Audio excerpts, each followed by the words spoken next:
ha coincidido que hoy, Antonio no lo ha comentado, como podéis ver, no están ni Juan ni Arcado, incluso tampoco está David, Fernández y Álvaro. Ha coincidido que están todos fuera, creo que son vacaciones, ¿no? Creo, ¿no? O algo así.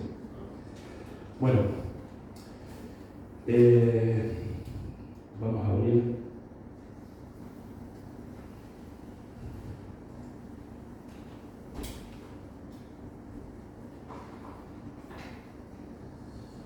Tengo que deciros que en esta mañana, bueno, que hay, digamos así de este otro modo, hay lecturas de la palabra de Dios que son más, ¿cómo decirlo?, más agradables de escuchar, ¿no?, que otras, digamos por el contenido que tienen. Siento deciros que en esta mañana vamos a hacer 3 lecturas, no van a ser muy extensas, pero quizás sean un poco, el tema sea un poco, quizás no sea lo más agradable de lo que pudiéramos hablar, ¿vale?, en esta mañana.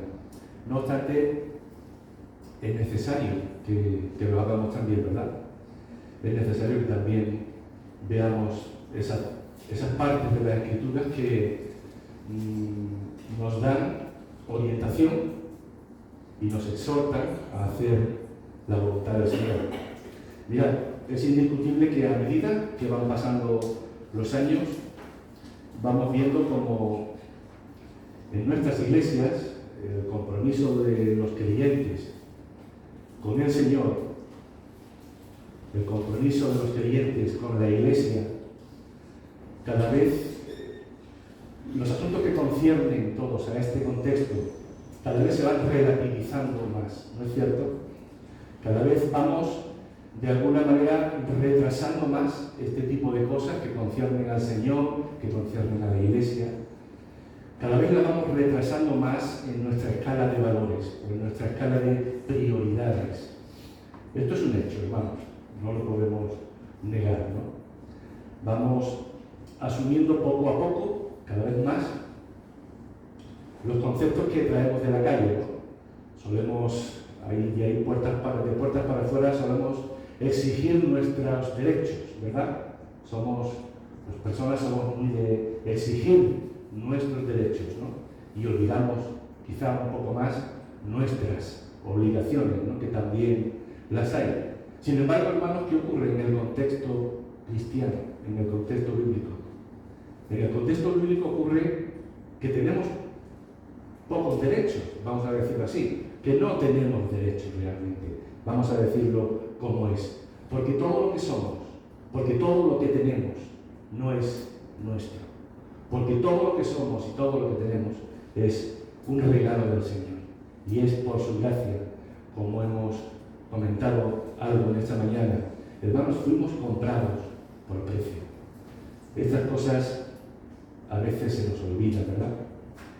Vamos a leer, como os he dicho, 3 pequeñas historias en la palabra de Dios. Quisiera que me acompañarais con vuestras Biblias. Entiendo que todas ellas son familiares. Entiendo que deberían serlo, al menos, ¿no?, familiares. O que alguna vez hayamos escuchado alguna predicación, o bien que lo hayamos leído nosotros en nuestras Biblias, ¿no? Y solo vamos a leer lo que es la base principal de estas pequeñas historias que nos van a situar en las escenas, ¿no?, para poder tener una noción de lo que queremos compartir. No podríamos leer todo el texto de cada una de las historias porque no habría tiempo, ¿no?, ocuparía demasiado tiempo. Y además, no es eso lo que nos interesa en esta mañana, porque en esta mañana, si tuviéramos que poner un título a lo que yo quiero compartir con vosotros, sería un título muy cortito, muy cortito, y es la esencia de cada una de las 3 historias que vamos a ver. Por eso solo vamos a resaltar las cosas principales con los mínimos versículos.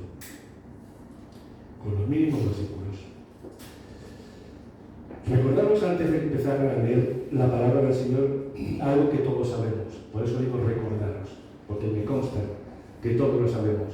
Y es que la palabra del Señor nos dice muy claramente que toda y absolutamente toda la Escritura, todo lo recogido en su palabra, está aquí en la Biblia, está aquí recogido para nuestra enseñanza y para nuestra edificación. De modo que no se escribieron estas historias para amedrentar a nadie, o no se escribieron para entretener a nadie, sino que se escribieron porque Dios sabía que esto era necesario, que la gente del tiempo en el cual estaba escrita cada historia necesitaba saber, y también que nosotros en nuestro tiempo, hoy, siglo XXI, fijaos que vamos a leer el Levítico, la primera historia, ya ha llovido de entonces, pues también sabe el Señor que para ti y para mí hay una necesidad de conocer esta historia, porque hay algo que el Señor quiere decirnos, sin duda ninguna, a través de ellas. ¿Estamos de acuerdo, verdad? Vamos a ver en el libro de Levítico, capítulo 10, una historia un poco singular. Ahora, cuando la veamos, entenderéis el porqué. Levítico, capítulo 10, versículos, vamos a leer en este caso, solo del 1 al 7. Dice así la palabra del Señor. Levíticos, capítulo 10, versículo 1. Pero Nadab y Abiú, hijos de Aarón, tomaron cada uno su inciensario y poniendo en ellos fuego e incienso, ofrecieron ante el Señor un fuego que no tenían por qué ofrecer. Otras versiones dicen un fuego extraño. Pues él no se lo había mandado, Dios no se lo había mandado. Entonces salió de la presencia del Señor un fuego que los consumió y murieron ante él.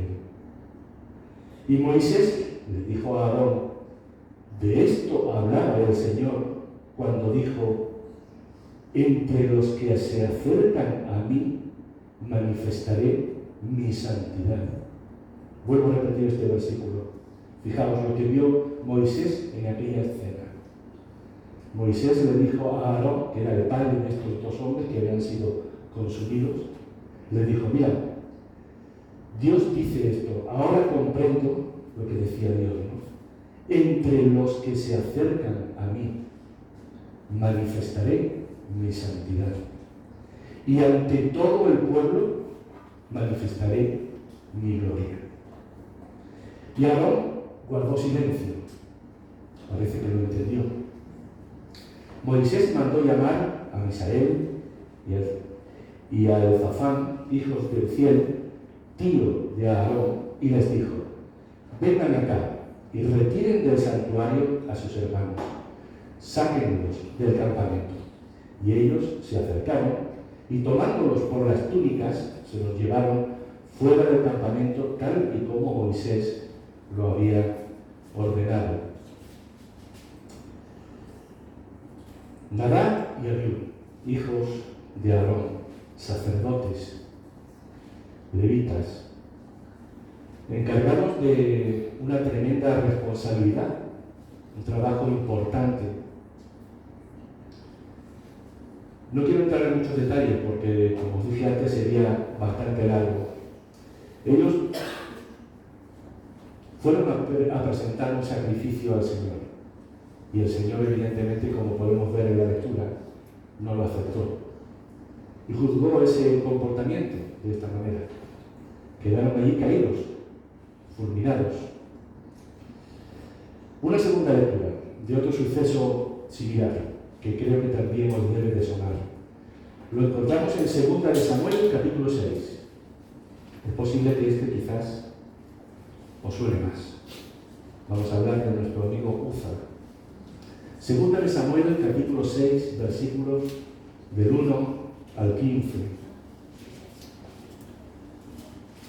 Dice así la palabra del Señor. Una vez más, David reunió los 30 batallones de soldados escogidos de Israel y con todo su ejército partió hacia Balá de Judá para trasladar de allí el arca de Dios sobre la que se invoca su nombre, el nombre del Señor Todopoderoso que reina entre los querubines. Y colocaron el arca de Dios en una carreta nueva y se la llevaron de la casa de Abinadab, que estaba situada en una colina. Y Uza y Jacob, hijos de Abinadab, guiaban la carreta nueva que llevaba el arca de Dios. Jacob iba delante del arca mientras David y todo el pueblo de Israel danzaba delante del Señor con gran entusiasmo y cantaban al son de las arpas, de las liras, panderetas, sistros, címbalos. Al llegar a la parcela de Nacón, los bueyes que llevaban la carreta tropezaron. Pero Uza, extendiendo las manos, sostuvo el arca de Dios. Con todo, la ira del Señor se encendió contra Uza por su atrevimiento y lo hirió de muerte allí mismo, de modo que Uza cayó fulminado junto al arca.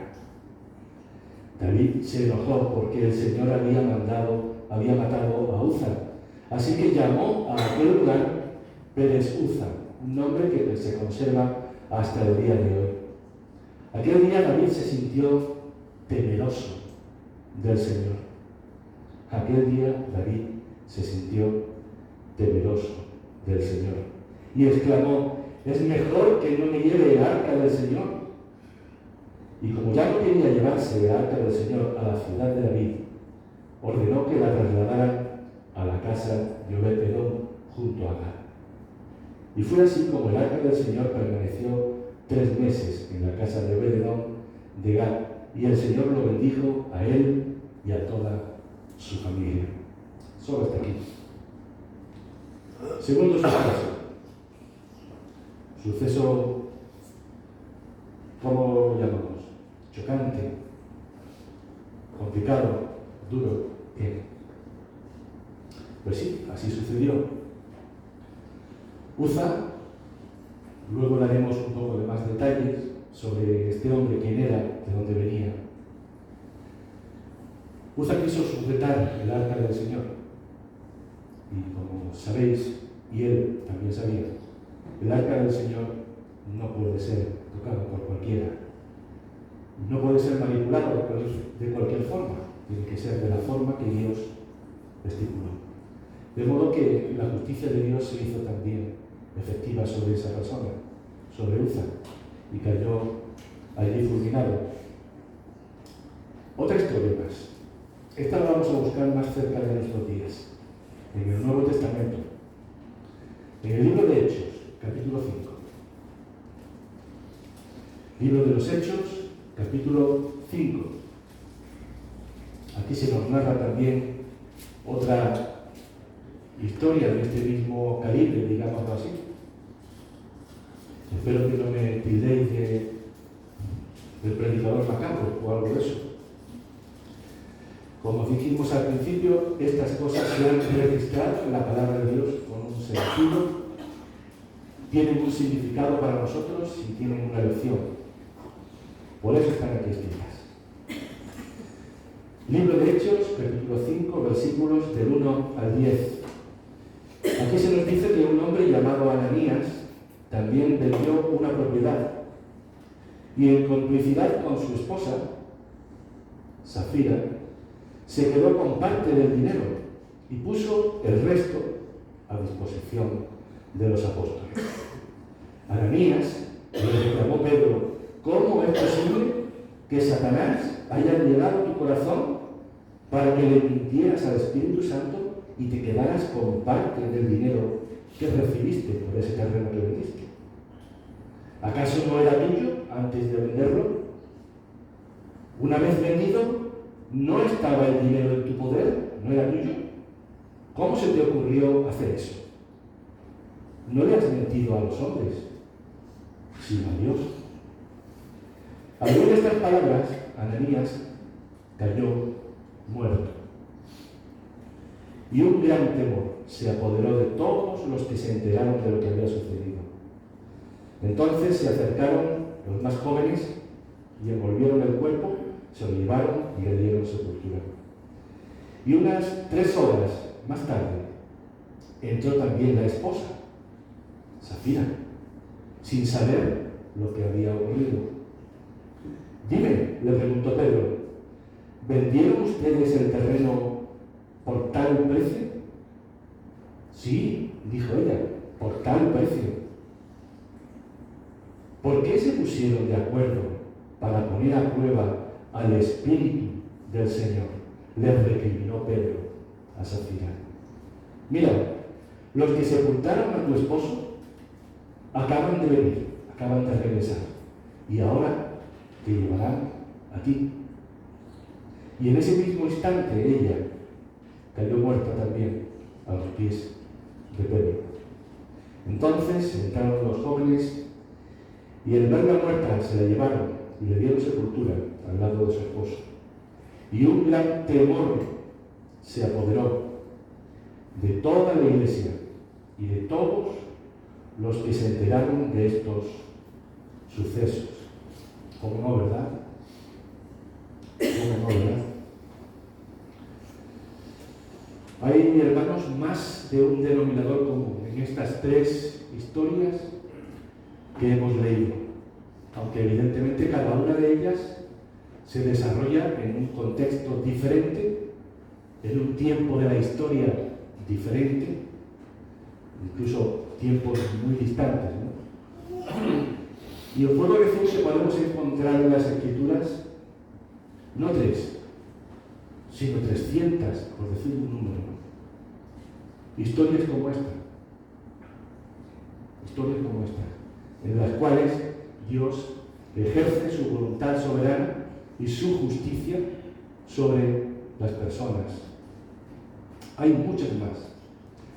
Si yo preguntara por el denominador común, el más evidente que os resulta de estas tres historias que hemos leído, probablemente me diríais que es, bueno, en lo que más coincide es que Dios mata a personas de una forma fulminante, de una forma directa, de una forma clara, y además todas ellas delante de la iglesia, delante de la familia, delante de las personas, ¿no? Probablemente diríais esto.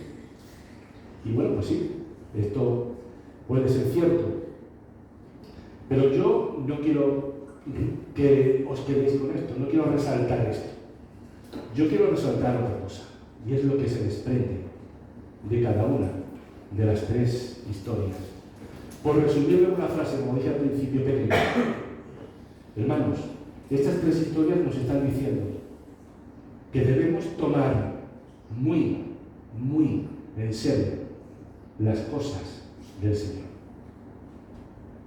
De hecho, el no hacerlo así trae consecuencias. Estas tres historias que hemos leído trajeron consecuencias muy negativas, ¿verdad? La muerte fulminante. Hay más consecuencias, o diferentes consecuencias. De modo que vamos a intentar no quedarnos con este factor trágico de la muerte que a todo el mundo nos asusta y nos da terror o miedo. Vamos a quedarnos con este otro. Las cosas del Señor, nuestra vida cristiana, nuestro ministerio en la iglesia, si hacemos algo al servicio de los demás en la iglesia, las cosas del Señor debemos tomarlas muy en serio, muy en serio. Mirad, hermanos, hoy día hablamos tanto de la gracia y de la misericordia del Señor que se nos olvida que el Señor también es justo, que el Señor también es santo, que el Señor también es celoso. Y además, hermanos, en la misma medida, en la misma medida, su gracia, su misericordia, su justicia, su santidad. Este concepto equivocado, hermanos, de Dios, esto de que Dios es todo gracia y todo misericordia, nos lleva muchas veces a justificar nuestras acciones con atenuantes tan absurdos como es que son buenas nuestras intenciones. Dicho de otro modo, para que me puedas entender. Concepto traído de la calle, traído del mundo, como solemos decir. El fin justifica los medios. Hermanos, el fin justifica los medios. Ese concepto viene de la calle. Pero, hermanos, ese modo de pensamiento traído a nuestro contexto cristiano, nuestra relación con el Señor, traído a nuestra iglesia, contexto cristiano, es nefasto. No coincide, hermanos, no funciona. De ninguna manera. De ninguna manera. De hecho, traerlo conlleva una serie de problemas en nuestras vidas y una serie de problemas en nuestras iglesias. Hermanos, en ninguna de las tres historias que hemos leído, el fin que se quería conseguir fue justificado por los medios que se usaron para conseguir ese fin. En ninguna de las tres. Por eso tuvieron ese final. Cojamos la primera historia. Nadab y Abiú, la primera que leímos. Eran los hijos de Aarón. Eran sacerdotes. Y ellos habían sido instruidos, enseñados para servir. Conocían perfectamente las normas, lo que había que hacer, cómo había que hacerlo, lo que no se debía ni se podía hacer, el riesgo que había de hacerlo de otra manera. Ellos eran conscientes de eso. Mirad, ellos dos fueron de alguna manera privilegiados. ¿Recordáis cuando Moisés recibió las tablas de la ley en el monte, verdad? Nadie se podía acercar al monte.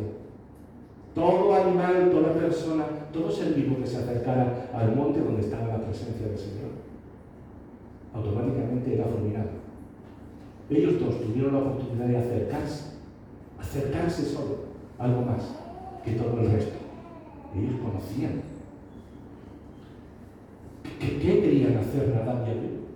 Ofrecer un sacrificio al Señor. ¡Qué bueno! ¡Aleluya! ¡Gloria a Dios! Ofrecer un sacrificio al Señor.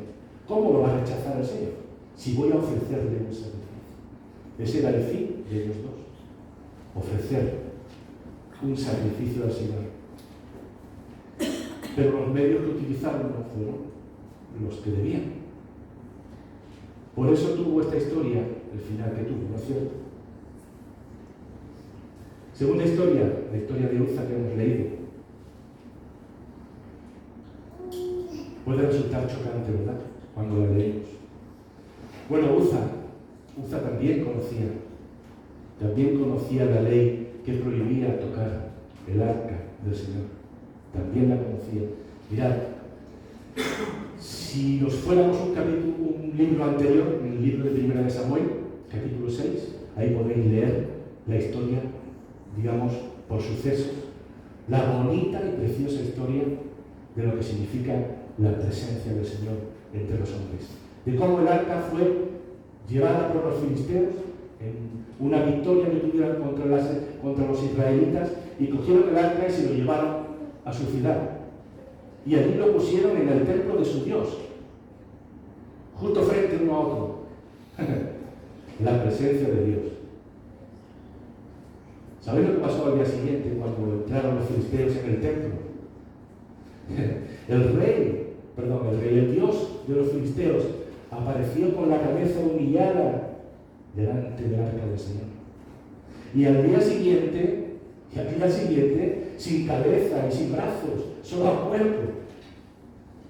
Y todo el tiempo que estuvo allí el arca, sobre unos 7 meses, dice el libro de Samuel, estuvieron padeciendo los filisteos enfermedades, tumores, todo tipo de dolencias, al punto que el rey filisteo dijo: sacad ese arca de aquí, llevámoslo de aquí porque nos está destruyendo. Lo pusieron en una carreta con unos mulos, unos animales, y pusieron presentes, regalos de oro allí, alforjas de oro, para calmar de alguna manera la ira de Dios. por todo lo que estaba provocando al pueblo filisteo. Y echaron los muros a atar, que se vayan donde sea, fuera de nuestro territorio. No queremos acercarnos a él. Y al final fueron los animales con el arca en el carro. ¿Y sabéis dónde fueron? A casa del padre de Uza. Allí estuvo el arca. Allí estuvo el arca un tiempo. Y Uza, su padre llamaba Abinadab, Uza conocía perfectamente que no podía tocar el arca. En Primera de Samuel tenéis la historia. ¿El fin cuál era? Que no se cayera el arca. Buen fin, ¿verdad? Dios mío. Que no se caiga los objetos. Los medios que se usaban no podían haberse usado. No debían haberse usado. El resultado, la justicia de Dios actuó. Tercera historia que hemos leído, Ananías y Zafira. Esta está más cercana, por si pudiéramos pensar que en el Antiguo Testamento Dios hacía las cosas de una manera, porque era un Dios, y hoy en el Nuevo Testamento, o en nuestros días, es diferente. Para nada, hermanos. No había ninguna necesidad para este matrimonio de mentir. Ya Dios se lo reprocha, ¿verdad? Pero ¿por qué habéis hecho esto? ¡Qué absurdo!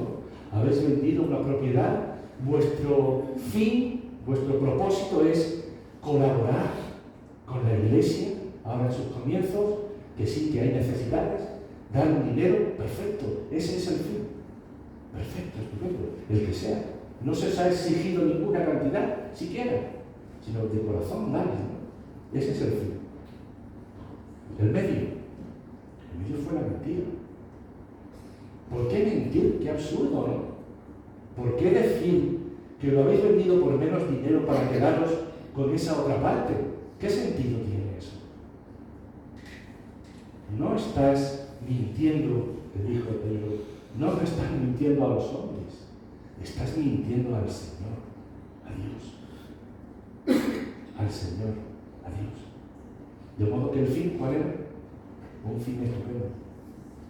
Colaborar económicamente con la iglesia del Señor para sus necesidades.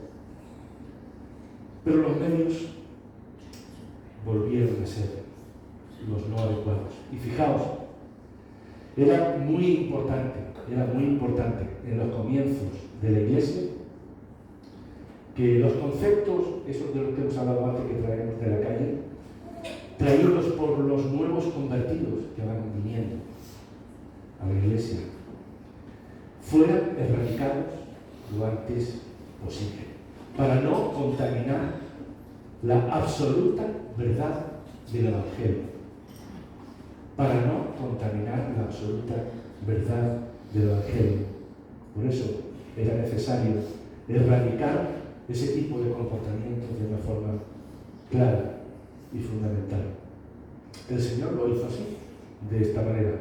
Yo no voy a ser quien juzgue al Señor por lo que hizo y cómo lo hizo. Yo creo que tampoco ninguno de vosotros tendría el valor de hacerlo, ¿verdad? Dios es toda gracia, toda misericordia y también es toda justicia. Mirad, en una ocasión escuché a un hermano hablar acerca de sucesos de estos ocurridos en el principio de la historia de la iglesia, y hablaba del libro de Hechos como un libro histórico. Él decía que el libro de Hechos era un libro histórico que narra cómo era la iglesia, cómo funcionaba la iglesia al principio de los tiempos, obviamente en aquel siglo, en aquel tiempo y dentro del contexto de aquella sociedad. Sin duda ninguna, estoy de acuerdo con él. El libro de Hechos es un libro histórico y nos narra las cosas que allí ocurrieron, de modo que no tiene por qué significar que la iglesia hoy tenga que vivir como vivía en aquel tiempo. Esas fueron sus palabras. Bien, yo estoy de acuerdo con él. Pero yo siempre que hiciera este comentario añadiría algo más, porque esto sí que es cierto. Pero no es menos cierto, hermanos, que en esos versículos del libro de Hechos, capítulo 2, se nos dan los principios fundamentales sobre los que debe estar basada toda iglesia, al menos toda iglesia que se digne llamarse Iglesia del Señor. Por favor, acompañadme a leer esos versículos. Hechos, capítulo 2, versículos del 42 al 47. Hechos, capítulo 2, versículos del 42 al 47. Así vivían, así hacían las cosas en aquel tiempo, en aquella sociedad. Bien, por supuesto no vamos a vivir como ellos vivían entonces, desde el punto de vista social. Pero hermanos, aquí hay principios básicos, fundamentales para la iglesia. Versículo, Hechos capítulo 2, versículo 41. Así pues, los que recibieron su mensaje fueron bautizados, y aquel día se unieron a la iglesia unas 3.000 personas, y se mantenían firmes en la enseñanza de los apóstoles. Principio fundamental. Se mantenían firmes en la enseñanza de los apóstoles. No de cualquiera, hermanos, de los apóstoles. En la comunión, nuestra relación los unos con los otros, piedra fundamental para la iglesia. El Señor nos dice que si le decimos a Él que le amamos y no amamos a nuestro hermano, es mentira. Así de sencillo, así de claro. La comunión, otra piedra fundamental. El partimiento del pan, acabamos de hacerlo hace un momento, ¿verdad? Piedra fundamental de la iglesia. Necesitamos, como hombres olvidadizos, recordar constantemente que Cristo murió por nuestros pecados. Piedra fundamental. Y la oración también. Piedra fundamental para la iglesia y para los creyentes. ¿No es cierto? Aún así, hermanos, aún así. Por supuesto que sí. Y todos los creyentes estaban juntos y tenían todo en común. Ese todo en común podríamos, si queremos, rebajarlo, ¿vale? Ese todo en común podríamos rebajarlo. Ellos no tenían todo en común. De hecho, el versículo aquí que crea la confrontación es el que viene después, ¿no? Vendían todas las cosas y las entregaban, sus propiedades y las entregaban y tal. Bueno, a medida que van pasando los años, cada vez tenéis que reconocerme que vamos perdiendo esa facultad, ¿verdad? Nos vamos haciendo más individualistas. No hablo solo en la iglesia, sino fuera también, como personas. En aquel tiempo vivían de una forma mucho más cercana. Yo, cuando era niño, recuerdo mi niñez y recuerdo las relaciones entre las personas a nivel de vecinos, a nivel de amigos, a nivel de iglesia. Todas ellas eran relaciones mucho más cercanas que las que vivo hoy, con la edad que tengo. Y así sucesivamente. La sociedad va avanzando y va adelantando y no se da cuenta de que lo que está haciendo es retrocediendo, porque es andar hacia atrás. Pero esto es una realidad que no podemos dejar de obviar también, ¿no es cierto? Todos los creyentes estaban juntos, tenían todo en común. Perdóname un pequeño paréntesis, ya que Antonio la ha mencionado, a Lola Duarte. Bueno, Lola de Duarte, la llamamos Lola Duarte. Efectivamente falleció en. Yo tengo un grato recuerdo de esa mujer. Yo pertenezco también a una familia de las primeras del Evangelio.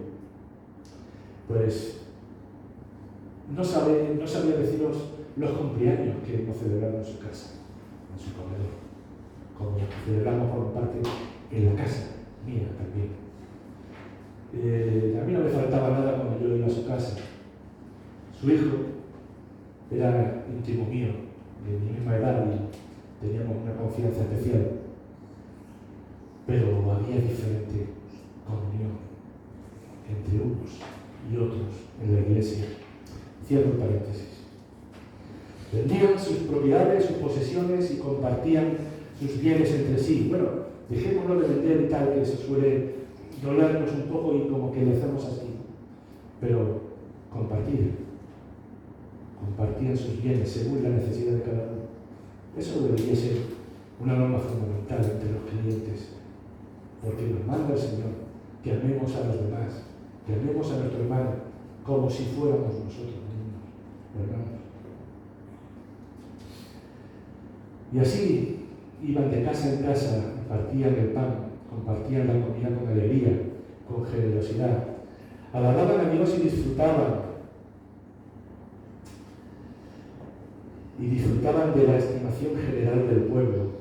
Ahora hablamos de esto, de la estimación general del pueblo. Y cada día el Señor añadía al grupo los que iban siendo salvos. Hermanos, hoy las personas se acercan a la iglesia por otros valores. Antes las personas, aquí lo vemos, se acercaban a las iglesias buscando estos valores de amor, de generosidad, de confraternidad, de comunión, de compartir. Antes sí. Hoy las personas se acercan a las iglesias buscando otros valores. La suntuosidad de los templos. Qué bonita iglesia, qué grande. El número de los feligreses. Aquí somos 30. Hay iglesias de 3.000, de 5.000. Por lo alegre y por lo entretenido que puedan resultar las canciones que se puedan cantar en esa determinada iglesia. Esa es otra razón por la que la gente viene hoy a la iglesia y cambia incluso de iglesia y busca otras iglesias. Por las bellas voces de las señoritas o señoritos que puedan cantar las alabanzas y qué decir de las buenas orquestas con buenos instrumentos. Esos son los motivos por los cuales hoy la gente busca la iglesia. Quiero compartir con vosotros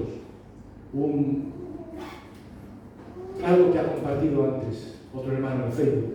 Yo no soy mucho de redes sociales, pero Teo lo encontró, me lo compartió y digo, pues mira, me viene de anillo al dedo, como decimos. Quiero compartirlo con vosotros un momento que apago la luz. Porque no tiene desperdicio, hermanos. No tiene desperdicio. Quiero que prestéis atención. Esto lo compartió en Facebook nuestro hermano, no sé si fue Dorlito o si fue Conrado, hace muy poco. Es posible que quizá alguno lo hayáis podido ver. Prestad atención, por favor.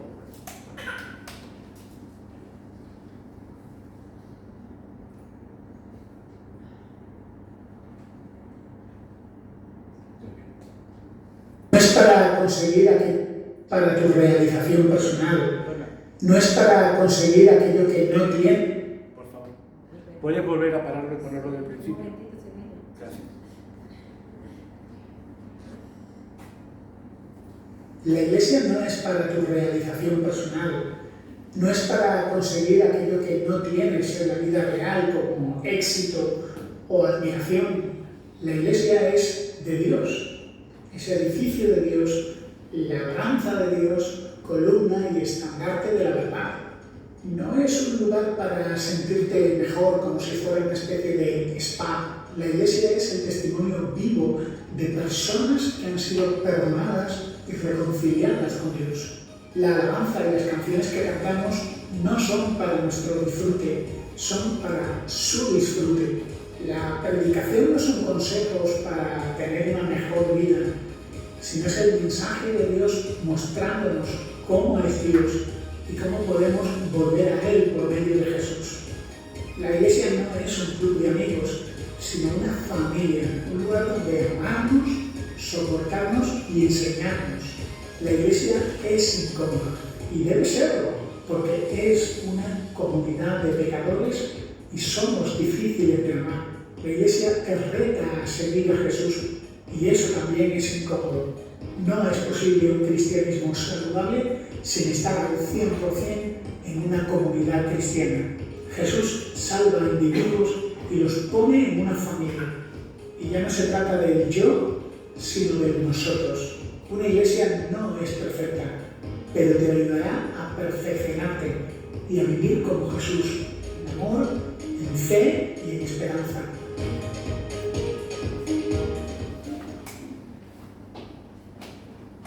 Amén, hermano. Amén, hermano.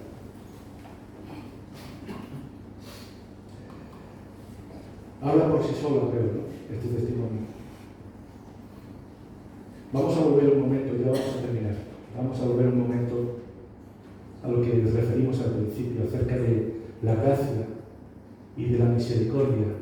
¿Recordáis lo que hablamos? Dijimos que era un concepto que en ocasiones, vamos a decir en ocasiones, abusamos de él, ¿verdad? Hoy podemos entrar ante la presencia de Dios sin temor de ser consumidos, ¿verdad? Porque lo hacemos a través del sacrificio que Jesús hizo en la cruz del Calvario en favor de cada uno de nosotros, ¿verdad? Su obra expiatoria rompió el velo que nos separaba, que nos impedía acercarnos a la presencia de Dios. Pero hermanos, tenemos que preguntarnos, ¿podemos acercarnos hoy nosotros a la presencia de Dios de cualquier modo? ¿Podemos presentarnos delante de la presencia de Dios a nuestra manera? Creo que son dos preguntas que se desprenden de esto, ¿no? De todo lo que hemos estado hablando. Mirad, es posible que pensemos que hoy, afortunadamente, hermanos, afortunadamente hoy Dios no actúa como lo hacía entonces, en los tiempos pasados. Lo más que puede decir, solemos nosotros decir, es que nuestra oración, es que nuestra alabanza, es que nuestra adoración, cuando sea extraña, como ocurrió con los hijos de Aarón, lo más que puede pasar es que no suba del techo, solemos decir, ¿verdad?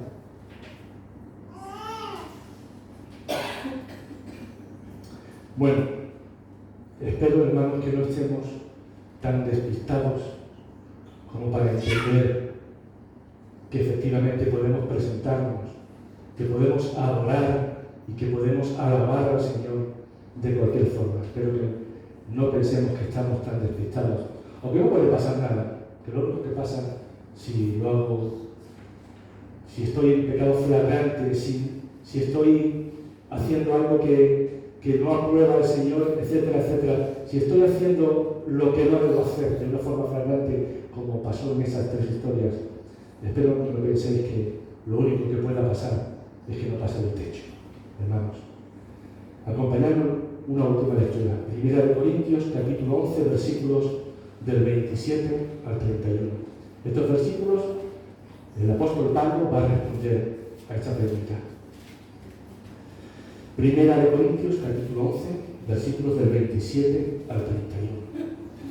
No, hermanos, no simplemente no va a pasar la oración del techo, o tu adoración se va a quedar aquí en el techo, aquí flotando, y no va a llegar a la presencia del Señor. No simplemente eso. Hay consecuencias para mí y para ti. 1 Corintios, capítulo 11, dice el versículo 27.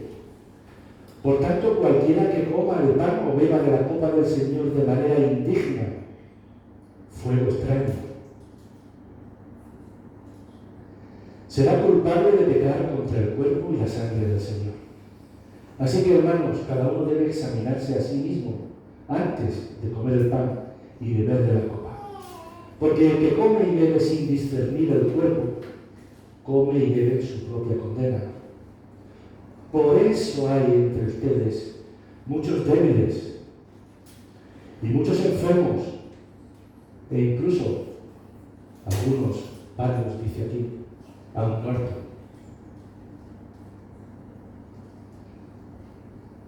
¿Qué estaba ocurriendo en Corintios? Lo sabemos de sobra, ¿verdad? Se estaba ofreciendo fuego extraño también. Se estaban haciendo cosas que no. que no se pueden hacer, porque estamos ante la presencia de Dios. Porque esto no es un juego, porque son cosas serias las que conciernen al Señor. Y no sabéis, hermanos, os lo digo con el corazón, no sabéis la carga que hay en mi corazón por tener que estar aquí hoy predicando esto. No tenéis ni idea. Es muy fácil estar ahí sentado, escuchando. Mucho más, hermanos, de verdad, mucho más que estar aquí y tener que hablar de esto, porque el Señor lo ha puesto en mi corazón, no por otra cosa, hermanos. O sea, el Señor sabrá por qué quiere que yo hable de esto. ¿Vale? El Señor lo sabrá.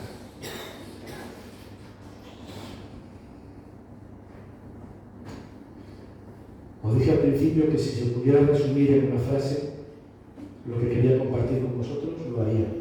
Y lo hago. La frase es muy sencilla.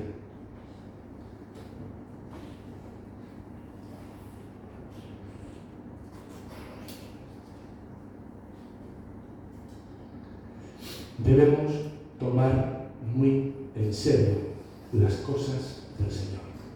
Tanto en nuestra relación personal con Él, no simplemente somos cristianos, somos salvos, tenemos la vida eterna, no, hay obligaciones, hermanos. No hay tantos derechos para los cristianos porque hemos sido comprados, hay obligaciones y hay que tomarlas muy en serio, como en la iglesia, por supuesto, porque como Él decía, esta iglesia no es nuestra, es de Dios. Y aquí no venimos a hacer las cosas para nosotros, estar, como Él decía, alegres, cómodos, contentos, y me gusta. No, hermano, la iglesia es incómoda y debe ser incómoda, porque debes de sentir la palabra de Dios dándote en el cogote, como yo lo siento cuando tengo que hablar de estas cosas, porque ni de lejos soy digno de decir estas cosas. Hermanos, que el Señor nos bendiga a recibir su palabra, a entenderla y a humillarnos lo suficiente como para poder tomar acciones, tomar medidas con respecto a este asunto. ¿Amén? Amén. Vamos a orar. Permitidme que yo ore. Bendito Señor, Dios nuestro que estás en el cielo.